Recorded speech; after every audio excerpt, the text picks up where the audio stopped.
What you have here today is a sanctioned event from the Professional Disc Golf Association. It's a C-tier tournament, so it's one of the lower tier tournaments. However, we've sold out for 7 years in a row now, and basically what you see here is just the local pros playing. You have a lot of amateur players that are playing here today as well. How many people do you have here today? Today we have a full field, which means we can have 4 players per tee pad, so we have 72 players out here. Thank you, sir. 6, sir. Hold on to him. How did you get started playing disc golf? My dad played, and I started to play with him when I was young, and I just kind of kept playing and kept getting a little bit better and just started touring around a little bit. How old were you when you started? 7. Oh, gosh. Yeah, long time.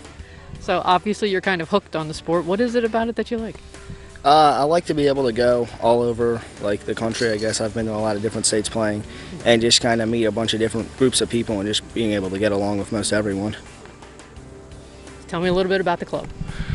So the club started back about 5 years ago. We are in association with Churchville Rec as one of the programs within the Rec Council.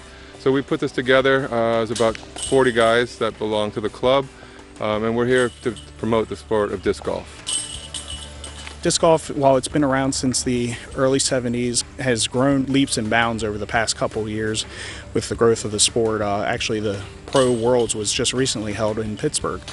But many people don't know about disc golf, and it's actually now part of the middle school curriculum in Hartford County. As far as the course in general, sort of how big is it? How long are the holes? How does it compare to ball golf? Typically, the courses that you'll come across in Hartford County currently, the average hole length is about 350 feet long. There's 18 holes. The shortest is about 180 feet, and longest is stretched out to about 505 feet. How many acres are you on out here? Currently, the park is sitting on approximately 40 acres. It runs through the woods, and it's surrounded by 3 fields. And the course works its way through the 3 fields, up the hill, and then back down through it. Yeah, some of those shots in the woods there are pretty interesting. Absolutely. It's a sport where you can enjoy it, and there's luck to it sometimes. And as long as you realize that, you know, it's part of the game and you can continue to have fun with it. You didn't get it. I was there.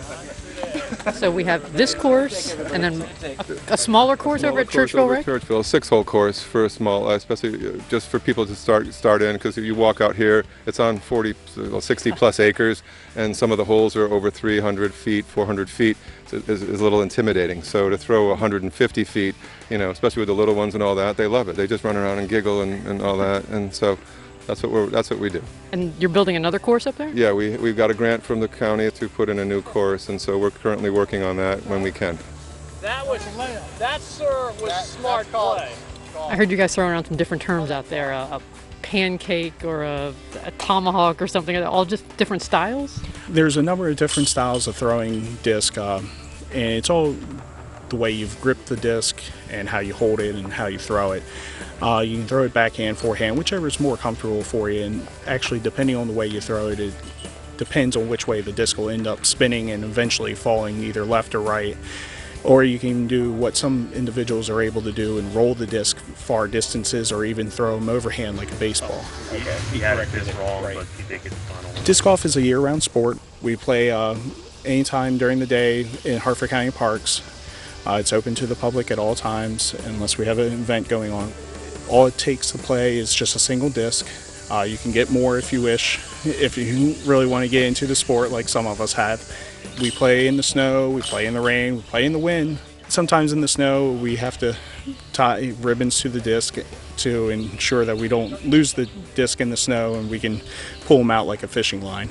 And certain times the club does have permits that we get that allows us to play at night, and what we do is we attach LED lights to the disc and throw them through the woods and through the fields and have a good time with it.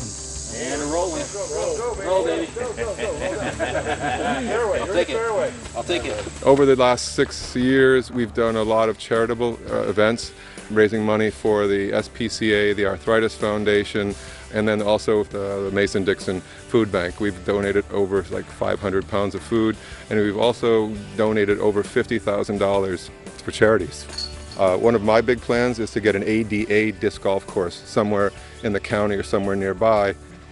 And then to go down and do stuff for Wounded Warrior Project down in Bethesda, because I work down there and I've been to the dormitories, and those people really need some exercise and to get them out of there. And that's our goal, is to not be about ourselves, but to try to enjoy the sport. I mean, it's played all over the world, and so if we can do more and be more than just a bunch of guys who throw frisbees, really, is that what it is? And women, you know, we want to do more for the county and we want to do more for the people.